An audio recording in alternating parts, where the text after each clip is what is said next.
রাত তখন গভীর, ক্যালিফোর্নিয়ার একটি নির্জন রাস্তা। আপনি আপনার প্রিয় মানুষের সাথে গাড়িতে বসে আছেন, চারদিকে পিনপতন নীরবতা। হঠাৎ আয়নায় দেখলেন একটি হেডলাইটের আলো আপনার দিকে এগিয়ে আসছে। আপনি ভাবলেন হয়তো কেউ সাহায্য চাইছে, কিন্তু আসলে আপনার দিকে এগিয়ে আসছে এক জীবন্ত যমদূত। 1026 সালের 20 ডিসেম্বর ডেভিড ফ্যারাডে আর বেটি লু জেনসেনের সাথে ঠিক এটাই ঘটেছিল।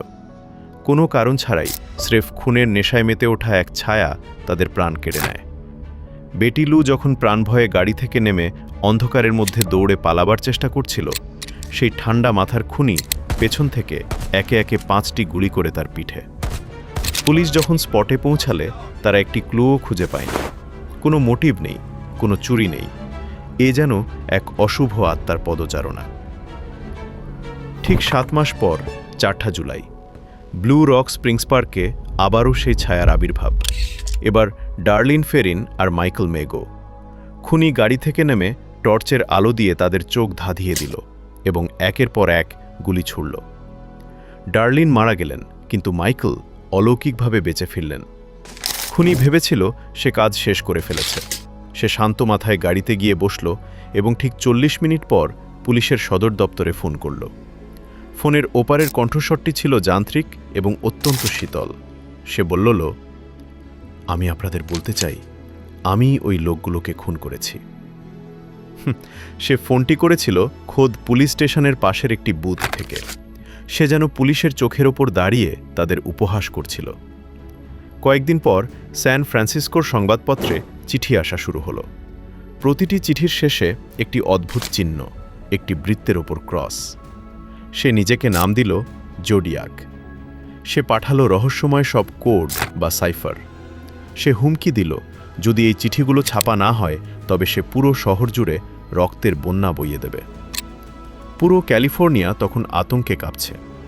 মা বাবারা তাদের সন্তানদের বাইরে বের করতে ভয় পাচ্ছিলেন, কারণ কেউ জানত না জোডিয়াক পরবর্তী লক্ষ্য হিসেবে কাকে বেছে নিয়েছে। সেপ্টেম্বরের এক বিকেলে লেক বেরিয়াসের পারে ব্রায়ান হার্টনেল আর সিসিলিয়া শেপার্ড যখন বিশ্রাম নিচ্ছিলেন, তখন তাদের সামনে এক অদ্ভুত মূর্তি হাজির হল। লোকটির পরনে ছিল জল্লাদদের মতো কালো পোশাক, মাথায় একটা আজব মুখোশ যার বুকে জোডিয়াক লোগো আঁকা। সে তাদের হাত পা বেঁধে ধারালো ছোরা দিয়ে একের পর এক কোপ দিতে শুরু করল। খুনের পর সে তাদের গাড়ির দরজায় মার্কার পেন দিয়ে লিখে দিয়ে গেল তার আগের খুনের তারিখগুলো। সে প্রমাণ করে দিল যে সে কেবল একজন খুনি নয়, সে এক পৈশাচিক শিল্পী।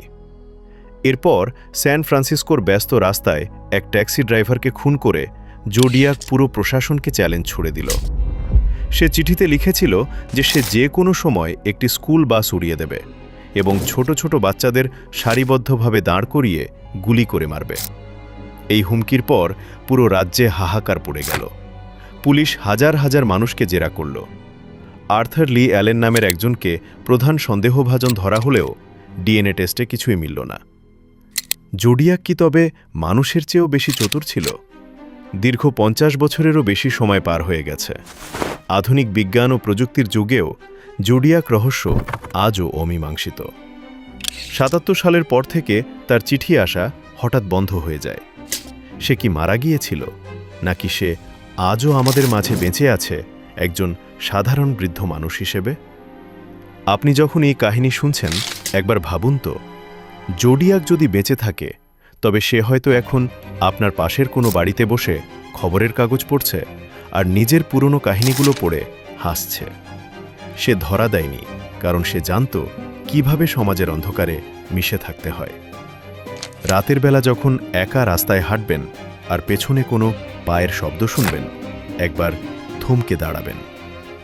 জোডিয়াক কি সত্যিই চলে গেছে, নাকি সে আপনার ঠিক পেছনেই দাঁড়িয়ে আছে তার পরবর্তী শিকারের অপেক্ষায়?